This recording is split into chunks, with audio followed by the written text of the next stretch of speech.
We've got a lot to talk about. Joining us now from Beijing is Victor Gao. He's an international affairs commentator, no stranger to this program. Here with us in the studio is Jacques deLisle. He's a professor of law and director of the Center for East Asian Studies at the University of Pennsylvania. From Boston, we are joined by Katharine Moon. She's a professor of political science and chair of Asian Studies at Wellesley College. And Ming is professor of government and politics at George Mason University. Welcome to you all. We've got lots to talk about. Victor, let's go to you in Beijing. A state visit plus. Seems like a long time ago now, but it was only a few days ago. What progress was made between the new US president and President Xi, and where are the bumps in the road? Thank you very much. I think President Donald Trump's state visit plus to China was a complete success.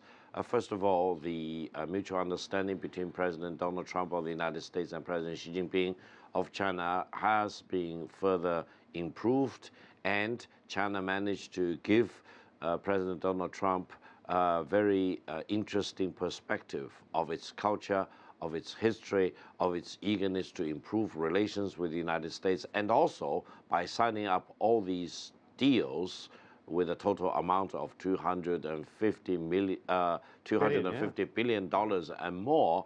I think it really demonstrates the upside and the potential of cooperation between China and the United States. President Xi Jinping arranged a personal tour for President Donald Trump and the U.S. First Lady in the Forbidden City, and this really has been the first time ever that China did this for many decades, if not for more than 100 years. So this is record-breaking, and hopefully this paved the better foundation for China-U.S. relations going forward. Not since the founding of the PRC. At least, Jacques deLisle, can we bring you in? $253 billion in deals announced, but no seeming breakthrough for what the Americans wanted in terms of actual policy going forward while the visit was happening. Did Trump have a great visit but didn't actually achieve anything, or is this to be expected? I think it's pretty much to be expected. I mean, this was a summit or a state visit plus, which was expected to be thin on deliverables, and there are a bunch of reasons for that. Some of it is that some of these issues are just genuinely intractable. The U.S. has been concerned for years about things like intellectual property rights protection and what the U.S. likes to describe as coerced transfer, but the contracts that entail transfer of intellectual property rights, various trade issues. These are very long, hard slogs, and the Trump administration has been very slow to staff up. And so to get these kind of deliverables, you really need a lot of negotiations before the fact to get these kinds of things lined up, and they just haven't been in a position to do that yet. A lot of the issues are going to be what happens after the visit. I wanted to just follow up on that, because the day after, the Chinese regulators actually said that they're going to lift foreign ownership restrictions on banks and stuff like that. So they are moving in the direction, but perhaps not in the way that the US wants them to, or when the US wants them to. Well, I think that market access and opening for investment has been a U.S. agenda item with China for a while. Yeah. Now, many of these reforms are things that it's in China's interest to undertake. So where I think you see common ground on reforms that China thinks are in China's interest for making certain industries more competitive, making them more sort of full-fledged global actors, those kinds of reforms have been on the agenda with President Xi Jinping and before, and so we'll see those kinds of things move forward. The deal, sometimes it's repackaging things that are already going to happen. Sometimes it's promising things that may not follow through. Clearly, President Trump likes the big ticket item, and it's very flashy, but the real hard work is, as you say, on changing the rules and getting policy reforms. Yes, they were reeling off the amount in billions at the announcement. I could see the US president was quite happy with that. Kathy, Korea, obviously trade problems as well. There's this big push to renegotiate the Korean-US free trade agreement, while also wanting to cooperate on reining in the DPRK, and this was sort of the double message there, wasn't it? Yeah, and Trump did better in South Korea than many of us had imagined that he would, because he went to South Korea with a relationship with President Moon Jae-in that we all know is a bit rocky, that they are not exactly on the same page despite their public rhetoric about being tough on sanctions, etc. And so there was room, a big possibility for some clash or conflict that would have spilled out into the public. But the visit went pretty well, and his address at the National Assembly was received quite well by both conservatives and liberals. But I fear that he really emphasized a certain kind of a Cold War mentality, and in order to buy support for his tough stance on North Korea. And the reality is that as much as North Korea is a serious, serious security problem for the region and the United States, it is not really about a Cold War scenario. So I think in that sense, it might have been a bit anachronistic. And the trade issue, even on North Korea, I think that Mr. Trump, he did well. But as the previous speaker said, now the hard work has to be done inside Washington, D.C. with follow-up. There just isn't the quote, manpower and also a clear direction about which way to go. Okay, Ming, pick up on that. There seems to be a collective sigh of relief around this table that the US president did an okay job. Right. Was that the case in Tokyo as well? Yeah, and I mean, he started his Asia trip in Japan, and I assume that the Japanese government should be reasonably happy with the result. And so, what was that? Was that really what it was about? Going to Japan first, reaffirming the alliance, don't screw up. Right, and Japan wanted the American president to visit Japan first rather than going to China, and sometimes they complained about Japan passing. Japanese Prime Minister Abe wanted to essentially project a personal friendship with Trump, and want this trip to strengthen the U.S.-Japan alliance and to minimize discussion of trade deficit. What about this sort of idea from Trump? Jacques, I'll put this to you, where he's much more transactional in terms of bilateral relations. And he arrived at this time in Asia where there's the TPP negotiations going on from a trade accord that he pulled out of and was actually concluded without Canada. But, you know, it's going on. That's quite incredible, isn't it? Yeah, I mean, a lot of this is quite extraordinary. What we had is a situation where the U.S. had, of course, taken the lead in the TPP. It wasn't a U.S.-originated idea, but this was going to be this mega trade agreement that was going to be the economic leg of the Obama pivot, and then to throw that overboard in favor of a bunch of bilateral agreements that the U.S. would pursue. Meanwhile, the TPP goes on. It's now the CPA TPP, I guess. The acronyms are getting very complicated. Yeah. But the remaining 11 went forward with at least the rudiments of a deal. And I think many American analysts would say this is a big unforced error in terms of U.S. engagement in the region, and it creates a huge opening for China, which China is poised to take advantage of. I want to play two bits of sound. First of all, let's hear from Donald Trump at APEC, because I think he puts it best in his words in terms of where they might be going.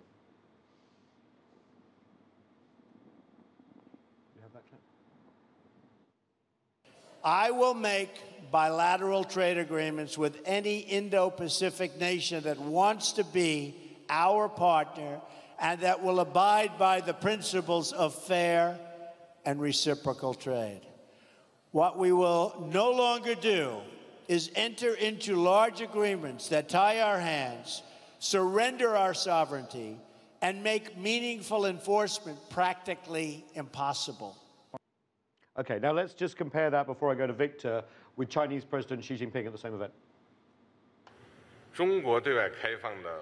China's steps toward openness won't stop. We will work together with various countries to push forward construction of the Belt and Road Initiative and increase motivation for joint development.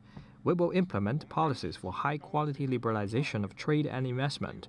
We will implement a system for pre-establishment of national treatment of an active list across the board. Significantly ease market access, further open the service sector, and protect our legitimate rights and interests. Victor Gao, do you see a big difference there between the US President and President Xi?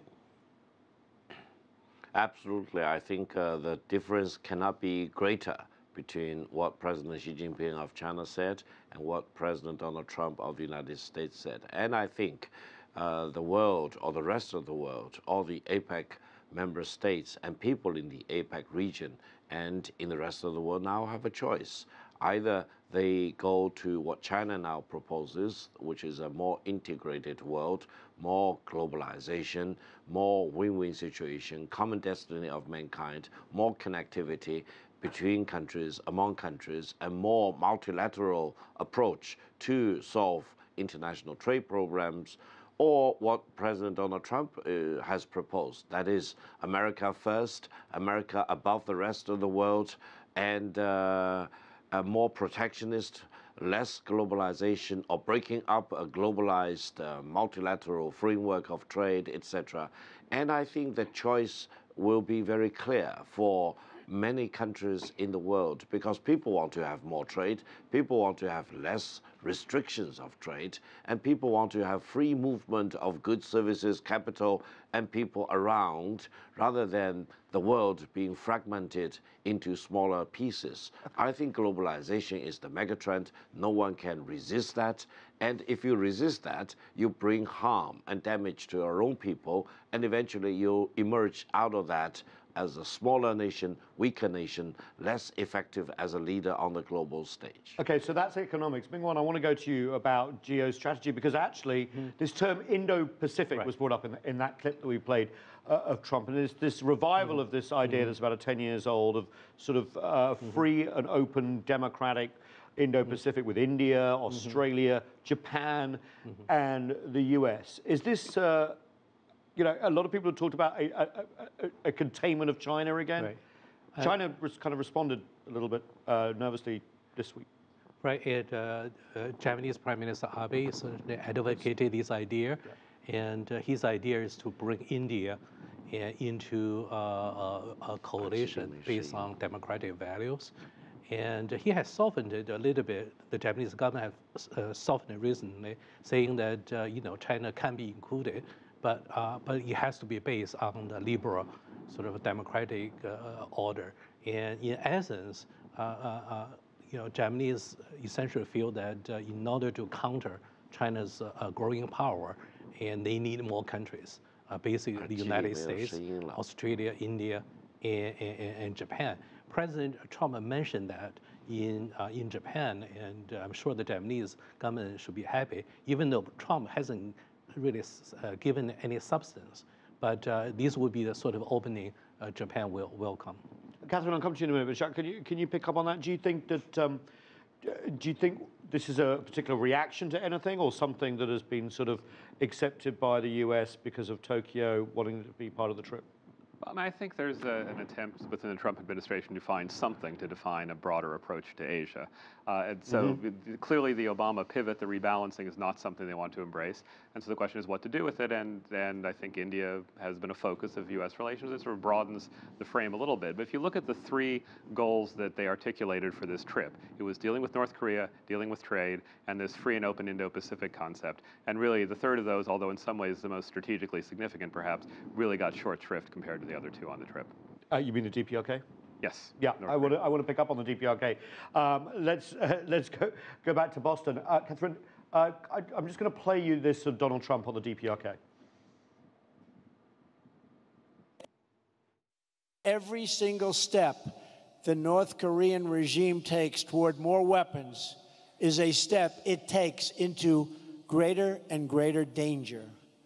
The future of this region and its beautiful people must not be held hostage to a dictator's twisted fantasies of violent conquest and nuclear blackmail. Now, Katharine Moon in Boston, that was at APEC. He'd said similar things in front of the National Assembly in Seoul, and it was before he tweeted out the short and fat thing about Kim Jong-un. But did he say, apart from that, the right things to get back on track with the DPRK policy? Because remember, at the UN in September, that worried a lot of people, what he was saying. Look, I don't think there is any way that Mr. Trump can get back on track unless he makes it very explicit that the U.S. is willing to work toward a peaceful resolution and to cut out this macho rhetoric that both he and Mr. Kim revel in, and to make clear that a road toward some kind of diplomacy at a very high level is what the U.S. will put on the table. That is what the North Koreans will respond to. Any other talk is not really worth listening to at this point. My fear is that Mr. Trump went to Asia and basically dumped the responsibility of dealing with North Korea on China in a very, very heavy way, and expects China to deliver North Korea the way so many presidents before him have expected. I don't think China intends to carry that out.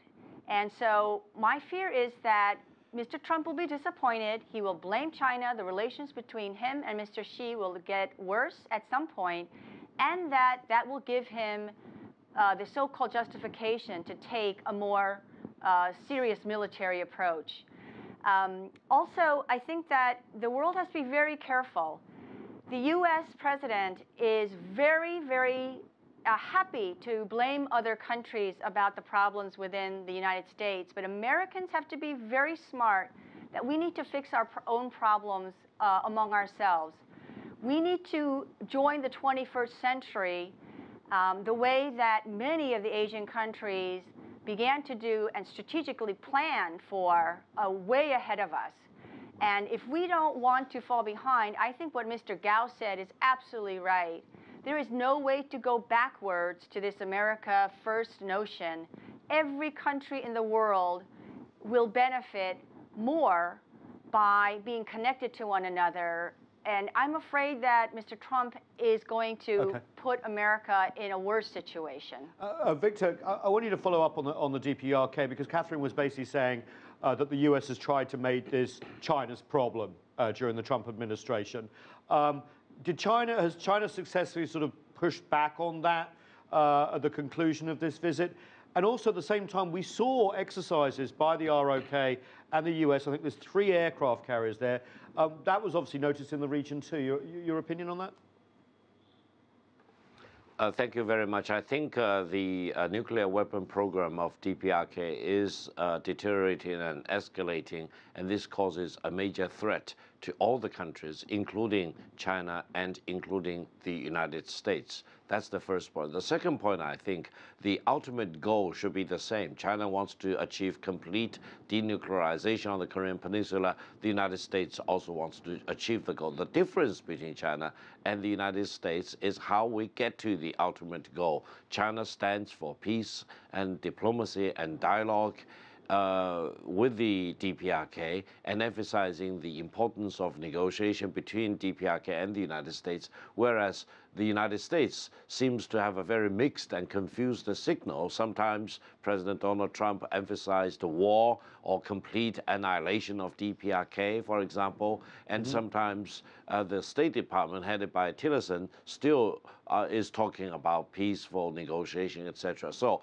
hopefully the United States can come up with a more consistent and more meaningful and more logical message on DPRK, because otherwise the world will be confused and DPRK will take advantage of the confusion and try to push forward more and more with their nuclear weapon. Jacques, I want to talk about, thanks Victor, I want to talk about the other bits of the trip. The last leg was basically ASEAN, 50 years of ASEAN, and he stayed on for an extra day in the Philippines. Rodrigo Duterte has suddenly been compared to the Asian Trump, and there was a real question about how this meeting would go, because the alliance has been strained, it was under the Obama administration. What do you think the effects of that meeting has been thus far? Well, I think Trump staying around for the East Asia Summit, which he's originally not going to do, and being there for the ASEAN anniversary as well as APEC. I mean, this is important as getting the signal out that for all that we've been talking about, and it is right that the U.S. has withdrawn from a variety of multilateral approaches, it's important to stress the ways in which this trip was meant to reinforce a degree of multilateralism. So showing up at those kinds of events, as well as reassuring the U.S. allies that the U.S. continued with its past commitments. With Duterte, I mean, I think the relationship is on the mend simply because we no longer have a U.S. president criticizing the human rights record in the Philippines and the war on drugs that Duterte has been undertaking. Trump took a very the U.S. different didn't seem to press human rights in any country, really. That's right. It's clearly not a priority for Trump. That's partly transactional approaches to foreign policy, and I think it's partly, again, the not Obama approach. So we do have the taking down of a level of criticism of Duterte and the Philippines on that. And we also have, I think, cooperation on things like ISIS and the problem in Marawi in the southern Philippines, where there has been security cooperation and anti-terrorism undertaken. Just your quick thought on Trump. What have we learned from him about Asia policy on this trip? Because there must be some sort of takeaway, or we're going to find out on Wednesday when he talks to the White House. Well, I would hesitate to predict that the surprises, the big announcements are really going to deliver big things. We've heard that before, but I think there are a couple things to take away from it. One is we don't really have an Asia strategy fully in place, and that's partly because of a transactional temperament with the president, and it's partly because of people not being fully staffed up in many places. And I think there's a real tension between the economic nationalists, whom you could hear in Trump's speech about no more multilateral trade agreements, TPP was bad and all that, coexisting with a very traditional, in some ways, approach to the security issues. You look at the Japan, North Korea, and seeking China's cooperation on the DPRK, those are all very conventional U.S. positions in some regard. There is the outsourcing of the Korea problem to some degree, but much of the language is really very much what you would see from any U.S. national security perspective. And how they're going to reconcile those, how they're going to fold those onto one strategy, and how they're going to avoid Trump going off the rails a bit with tweeting insults to Kim and taking the temperature back up and maybe getting impatient with China. That's the containment task. Obviously, it wasn't just Donald Trump on show. All the other leaders in Asia were as well. I want to just play a bit of levity here, which is President Duterte singing for his guest. And I'm going to ask you, or who do you think was the big protocol winner in this long visit?